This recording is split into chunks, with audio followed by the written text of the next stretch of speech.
நல்லா சாப்பிடணும், ஆனால் சாப்பிட்டதுக்கப்புறம் சுகர் ஏறக்கூடாது. அதுக்கு ஒரு டெக்னிக் இருக்குது, வாங்க பார்ப்போம்.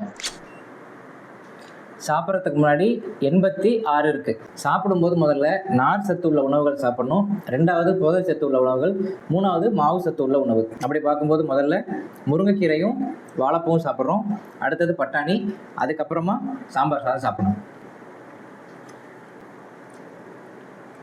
முருங்கைக்கீரை, வாழைப்பூ, பட்டாணி சாப்பிட்டு முடிச்சாச்சு. அடுத்தது சாம்பாருக்கு முள்ளங்கி தொட்டு சாப்பிட போகிறோம்.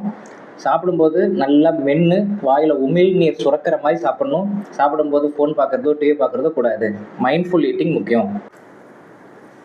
நீ தான் டிவி பார்ப்பேன், நான்லாம் டிவியே பார்க்க மாட்டேன். ஃபோனை தான் நிறைய நாள் நான் மேலே வச்சு வந்திருக்கப்பா, பக்கத்துலேயே வச்சுக்கிறது இல்லை. முள்ளங்கி சாம்பார் சாதம் சாப்பிட்டாச்சு. அடுத்தது ரசத்துக்கு முருங்கைக்காய் தொட்டு சாப்பிட போகிறோம். அடுத்து தயிர் சாதம், அதுக்கும் அதே முருங்கைக்காய் தான். சாப்பிட்டு உடனே படுத்துடாம வீட்டுக்குள்ளே ஒரு 10-15 நிமிஷம் நடக்கணும், அதான் பெஸ்ட் ப்ராக்டிஸ். ஃபுல் மீல் சாப்பிட்டுட்டு 1.5 மணி நேரம் கழிச்சு 102 தான் இருக்குது. ஸோ நார் சத்து, புரதச்சத்து, மாவு சத்து இந்த மாதிரி சாப்பிட்டிங்கன்னா சாப்பிட்டதுக்கப்புறம் பெருசாக சுகர் லெவல் ஸ்பைக் ஆகாது. டயபெட்டிஸ் இல்லாத எனக்கு 102 தான் இருக்குது. இப்போ டயபெட்டிஸ் இருக்கிற நீங்கள் இந்த மாதிரி ஃபாலோ பண்ணிங்கன்னா ஒன்றும் பெருசாக சுகர் ஏறாது.